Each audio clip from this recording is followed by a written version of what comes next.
warahmatullahi wabarakatuh. Halo semuanya, perkenalkan nama saya Karisma Amelia Safitri dengan NIM 2457201043 dari Prodi Sistem Informasi Semester 3. Di sini saya akan mempresentasikan sebuah soal dari mata kuliah statistika. Sebelumnya, yang terhormat kepada Ibu Siti Komaria, SPD MPD, selaku dosen pengampu mata kuliah statistika. Langsung saja kita ke pembahasannya. Baik, di sini kita langsung saja pada pembahasannya. Di sini ada sebuah soal, yaitu sebuah pabrik mengklaim bahwa rata-rata berat produk adalah 500 gram. Untuk menguji klaim tersebut, diambil sampel sebanyak 36 produk dan diperoleh rata-rata sampel yaitu 495 gram dengan simpangan baku populasi yaitu 12 gram dengan berat signifikansi alfa yaitu 0,05. Ujilah apakah rata-rata berat produk lebih kecil dari 500 gram. Penyelesaiannya yang pertama yaitu diketahui mu-nya adalah 500 gram, X-barnya adalah 495 gram, simpangan baku populasinya adalah 12 gram, N-nya adalah 36, alfanya adalah 0,05 atau 5%. Kemudian langkah penyelesaiannya yang pertama yaitu merumuskan hipotesis. Karena kita ingin menguji apakah rata-rata berat produk lebih kecil dari 500 gram, maka digunakan uji Z satu sisi kiri yaitu H0 sama dengan 500 gram. Artinya rata-rata berat produk sama dengan 500 gram. H1 lebih kecil dari 500 gram, artinya rata-rata berat produk lebih kecil dari 500 gram. Kemudian langkah yang kedua yaitu menentukan uji statistik. Karena N ini 36 ini lebih dari 30 dan standar deviasinya diketahui yaitu 12 gram, maka kita menggunakan uji Z. Kemudian langkah ketiga yaitu kita menghitung nilai Z hitung. Rumus dari menghitung nilai Z hitung yaitu Z sama dengan X bar min mu per simpangan baku populasi per akar dari N. Kemudian Z, nah kita masukkan X barnya. X barnya di sini yaitu 495 gram. Kemudian mu-nya adalah 500. Kemudian simpangan baku populasinya adalah 12 gram dan N-nya adalah 36. Kita masukkan semua. Kemudian 495 ini diambil dengan 500. Hasilnya yaitu min 5. Kemudian 12 kita pindahkan. Nah, 6 ini berasal dari akar dari 36 yaitu 6. Kemudian min 5-nya kita pindahkan tetap. Kemudian 12 ini dibagi dengan 6 yaitu hasilnya 2. Kemudian min 5 dibagi 2 hasilnya yaitu min 2,5. Langkah keempat yaitu menentukan Z-tabel. Cara menentukan Z-tabel yaitu kita kan sudah mengetahui alfanya yaitu 0,05 dan kita sudah mengetahui Z hitungnya yaitu min 2,5. Kita cari pada Z-tabel yaitu yang 0,05 dan min 2,5 yaitu hasilnya min 1,64.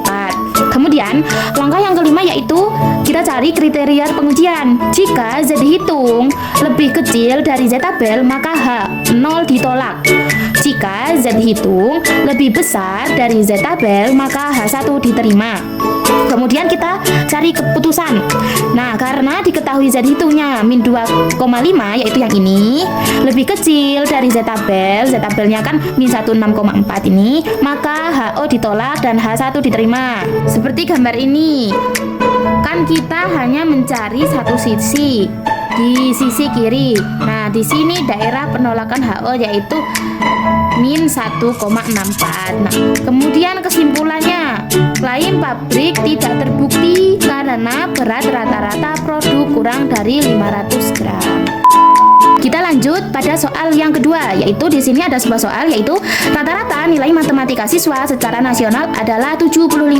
Sebuah sekolah mengambil sampel 64 siswa dan diperoleh rata-rata nilai 78 dengan simpangan baku populasi yaitu 8. Ujilah apakah rata-rata nilai siswa sekolah tersebut berbeda dari rata-rata nasional pada alfa 0,05. Cara penyelesaiannya yang pertama kita cari mu-nya. Mu-nya yaitu 75, X-barnya yaitu 78, N-nya yaitu 64, simpangan baku populasinya yaitu 8 dan alfanya yaitu 0,05 atau 5%. Kemudian langkah yang pertama yaitu Merumuskan hipotesis. Karena ingin mengetahui apakah rata-rata nilai siswa sekolah tersebut berbeda dari rata-rata nasional, maka digunakan uji dua sisi, yaitu H0 75, rata-rata nilai matematika siswa adalah 75.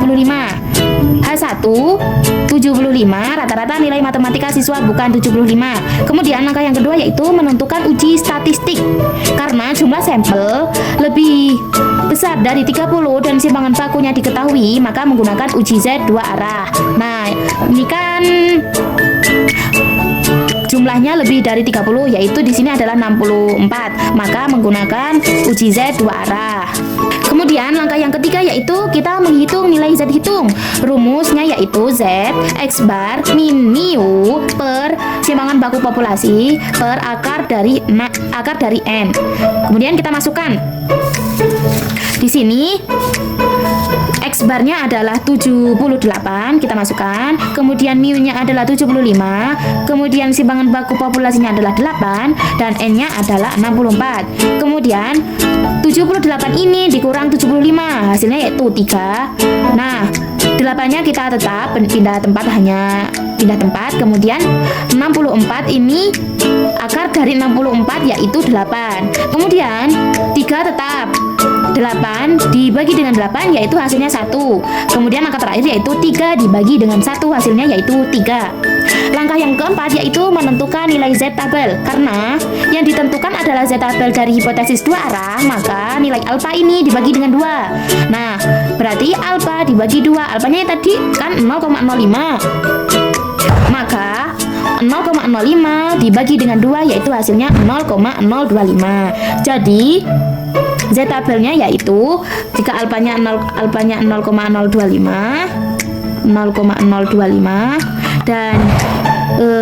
dan Z hitungnya yaitu 3, maka Z tabelnya adalah kurang lebih 1,96. Kemudian langkah yang kelima yaitu kriteria pengujian. Jika Z hitung lebih besar dari Z tabel, maka H0 ditolak. Jika Z hitung lebih kecil dari Z tabel, maka H0 diterima. Nah, seperti ini gambar perumpamaannya. Karena kita kan dua arah, jadi ada di arah kiri dan arah kanan. Kemudian karena dua arah, maka daerah penolakan HO terletak di sisi kiri dan di sisi kanan. Kemudian langkah yang keenam yaitu mengambil keputusan. Karena diketahui Z hitungnya lebih besar, Z hitung tadi kan 3 dari Z tabelnya kan 1,9, maka H0 ditolak. Kesimpulannya yaitu nilai rata-rata siswa sekolah tersebut memang berbeda dibandingkan rata-rata nasional. Kita lanjut pada soal yang nomor 3. Di sini ada soal, seorang peneliti ingin mengetahui apakah varians nilai matematika siswa kelas A dan kelas B berbeda secara signifikan. Data ringkas diperoleh sebagai berikut. Nah, ini ada sebuah data yaitu kelas A dan kelas B.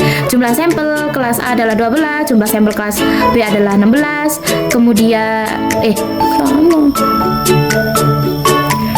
Kemudian kita lanjut pada soal yang ketiga yaitu ada sebuah soal, seorang peneliti ingin mengetahui apakah varians nilai matematika siswa kelas A dan kelas B berbeda secara signifikan. Data ringkas diperoleh sebagai berikut. Di sini ada sebuah data yaitu ada kelas, jumlah sampel dan varians. Kelas A jumlah sampelnya 12, kelas B jumlah sampelnya 10, kemudian kelas A variansnya 16, kelas B variannya 9 dengan taraf signifikansi alfa 5%. Uji apakah varians kedua kelas sama. Kemudian langkah yang pertama yaitu merumuskan hipotesis. H0 simpangan baku populasi A dan simpangan baku populasi B itu sama, artinya varians nilai matematika siswa kelas A dan kelas B sama. Kemudian HA1 simpangan baku populasi A tidak sama atau berbeda dengan simpangan baku populasi B, artinya varians nilai matematika siswa kelas A dan kelas B berbeda. Langkah yang kedua yaitu menentukan statistik uji. Statistik uji F dihitung dengan membagi varians yang lebih besar dengan varians yang lebih kecil. Varians kelas A yaitu 16 ini, kemudian varians kelas B yaitu 9 ini. Kemudian kita menghitung F hitung. Rumusnya yaitu S pangkat 2 lebih besar per S pangkat 2 lebih kecil. Nah, yang lebih besar yaitu pada varians kelas A, yaitu 16 per yang kecil yaitu 9 dari varians kelas B kita masukkan. Kemudian 16 dibagi dengan 9 yaitu hasilnya 1,78. Langkah yang ketiga yaitu menentukan derajat kebebasan atau DF. DF pembilang yaitu pembilang kan yang atas. Nah, DF pembilang yaitu NA min 1. Nah, DF pembilangnya tadi kan di sini berapa? 12 nih. Berarti 12 diambil 1 yaitu hasilnya 11. Kemudian DF penyebut yang di bawah berarti NB diambil 1 yaitu 10 pas pada bagian kelas B diambil 1 yaitu 9. Kemudian langkah yang keempat yaitu menentukan nilai F table. Karena dua arah maka A dibagi 2. Jadi alfa dibagi dengan 2. Alfanya yaitu 0,05 dibagi 2 yaitu hasilnya 0,025. Untuk mengetahui F tabel, kita kan sudah mengetahui alfanya yaitu 0,025, DF1 nya 11 dan DF2 nya adalah 9. Jadi F tabelnya adalah 3,92 dapat dilihat pada F tabel. Kemudian langkah yang kelima yaitu pengambilan keputusan. Karena F hitungnya yaitu 1,78 yang ini lebih kecil dari F tabelnya 3,92, maka HO diterima. Kan 1,78 lebih kecil dari 3,92. Kemudian langkah yang terakhir yaitu pengambilan kesimpulan. Karena pada taraf signifikansi 5% tidak terdapat perbedaan variansi yang signifikan, maka nilai matematika kelas A dan kelas B dianggap sama. Sekarang kita lanjut pada soal yang keempat. Di sini ada soal yaitu seorang peneliti ingin mengetahui pengaruh jumlah jam belajar atau X terdapat nilai terhadap nilai ujian matematika yaitu Y. Kemudian kita lanjut pada soal yang keempat yaitu di sini ada soal seorang peneliti ingin mengetahui pengaruh jumlah jam belajar terhadap nilai ujian matematika siswa. Data hasil pengamatan terhadap siswa disajikan pada tabel berikut. Dan di sini ada sebuah tabel yaitu berisi kolom yang berisikan siswa, kemudian jam belajar dan nilai ujian. Nah, kita yang pertama disuruh untuk menentukan persamaan regresi linear sederhana. Cara pertama dalam penentuan persamaan regresi linear yaitu yang pertama kita membuat tabel bantu. Nah, di sini tabel awalnya kan hanya berisi siswa, X dan Y ini seperti ini. Kemudian kita X ini, kolom X kita pangkatkan, kita kuadratkan. Jadi 2 pangkat 2 yaitu hasilnya 4, 3 pangkat 2 hasilnya 9, 4 pangkat 2 hasilnya 16 dan seterusnya.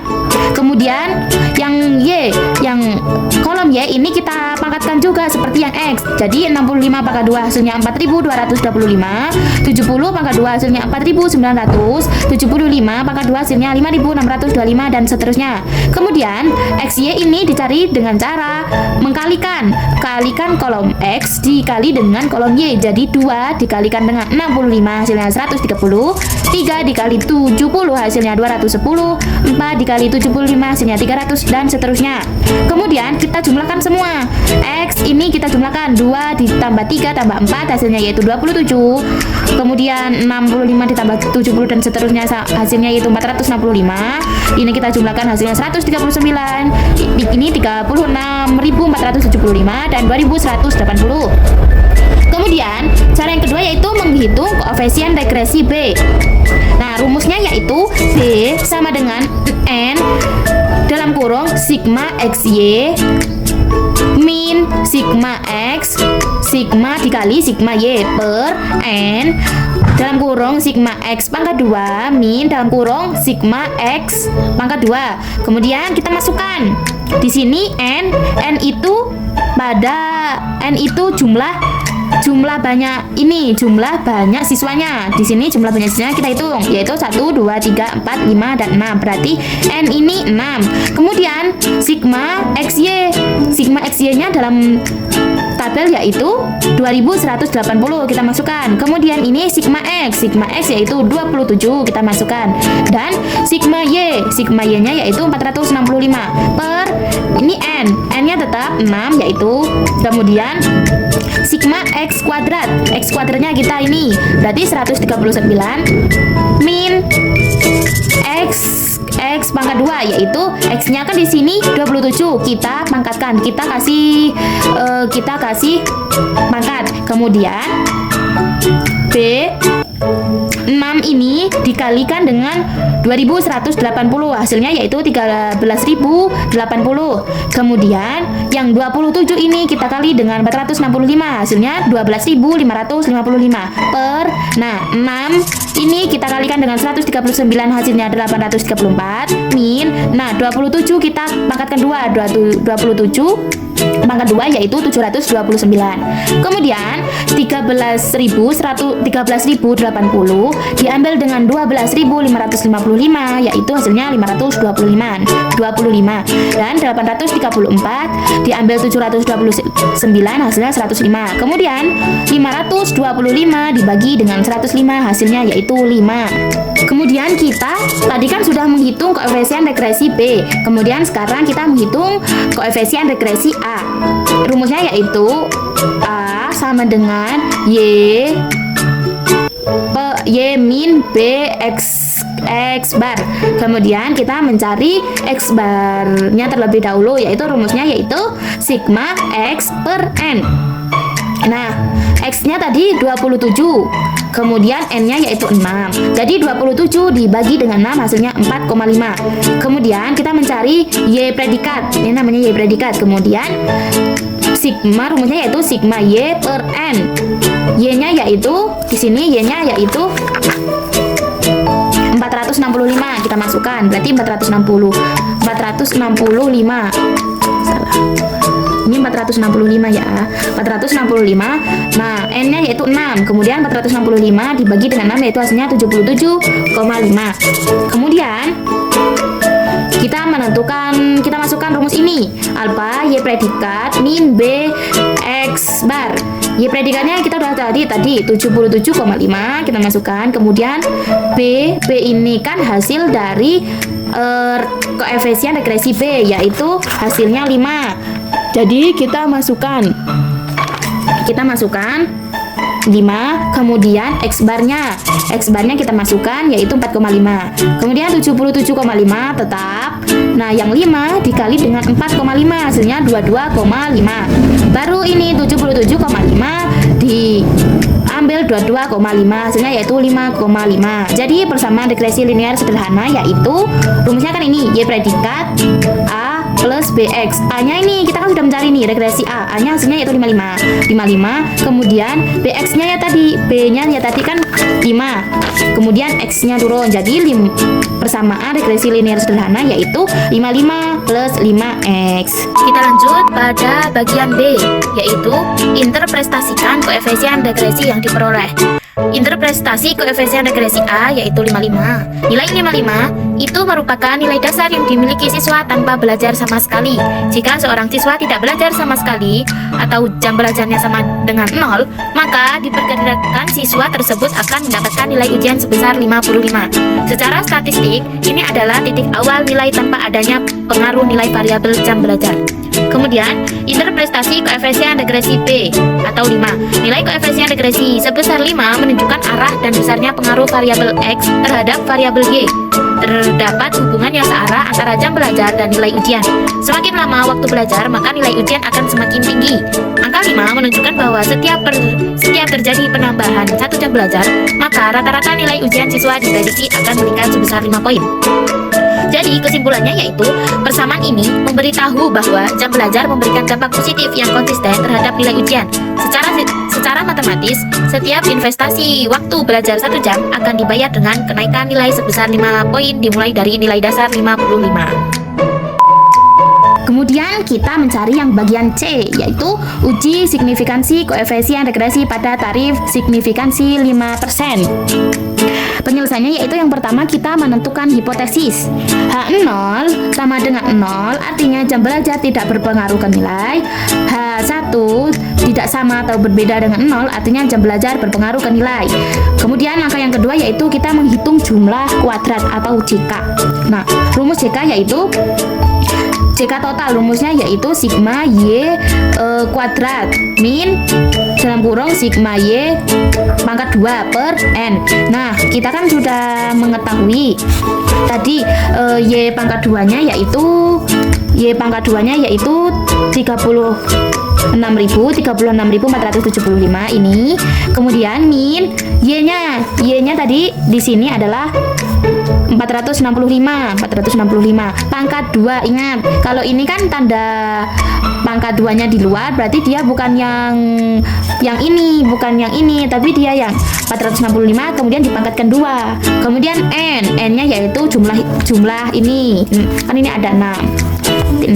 Kemudian 36.475 ini tetap.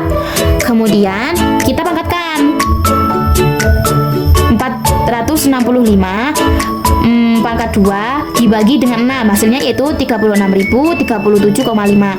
Baru kita ambil 36.475 diambil dengan 36.037,5, hasilnya yaitu 437,5. Kemudian kita mencari jumlah kuadrat regresi, yaitu rumusnya B sigma x y min sigma x min sigma y per n. Nah, B-nya tadi kita sudah mengetahui, yaitu 5 pada soal yang A ini, 5.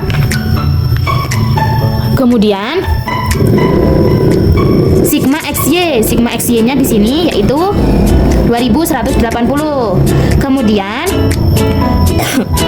sigma x-nya yaitu 27. Nah, kemudian sigma y 465 per n-nya 6. Kemudian 5 turun, 2180 turun. Nah, 27 ini dikalikan dengan 465 dan dibagi dengan 6, hasilnya yaitu 2092,5. Kemudian 5 tetap karena kita mendahulukan di dalam kurung. 2180 diambil 2092,5, hasilnya yaitu 87,5. Baru kita kali 5 dikali 87,5, hasilnya yaitu 437,5. Kemudian kita mencari jumlah kuadrat galat atau yang error atau JK galat. Nah, rumusnya yaitu JK galat sama dengan JK total. JK total ini diambil dengan JK regresi ini. Jadi JK totalnya kita sudah cari tadi 437,5, kita masukkan JK regresinya 437,5 juga. Jadi 437,5 diambil 437,5, hasilnya yaitu 0. Kemudian langkah yang ketiga yaitu statistik uji. Dalam soal ini karena semua titik berada tepat pada garis regresi atau JK regresinya 0, maka galat errornya bernilai 0. Nah, kemudian kita menghitung T-hitung. Rumus T-hitung yaitu B per SB. Nah, kita sudah mengetahui B-nya yaitu 5, SB-nya yaitu 0. 0 ini karena pembaginya adalah 0, maka secara matematika T-hitung adalah tak terhingga. Tuh. Kemudian langkah yang kelima yaitu mencari T-tabel. Nah, T-tabel alfanya kan 0,05 atau 5%. Karena kan dia dua arah, maka dibagi 2 seperti yang tadi. Jadi 0,05 dibagi 2, hasilnya yaitu 0,025. Kemudian kita DF-nya yaitu N min 2, N-nya yaitu 6 diambil 2, hasilnya yaitu 4. Nah, kita kan sudah mengetahui alfanya yaitu 0,025 dan DF-nya 4, maka T-tabelnya yaitu 2,776. Dapat dilihat pada T-tabel. Kemudian pengambilan keputusan. T-hitung itu tak terhingga, dia jadi lebih besar dari T-tabel, maka HO ditolak. Kesimpulannya yaitu bahwa jumlah jam belajar berpengaruh secara signifikan terhadap nilai ujian matematika siswa, di mana setiap pemahaman 1 jam belajar akan meningkatkan nilai ujian rata-rata sebesar 5 poin. Demikianlah penjelasan saya. Apabila ada kesalahan, saya mohon maaf yang sebesar-besarnya. Saya akhiri. Wassalamualaikum warahmatullahi wabarakatuh. Sampai jumpa lagi.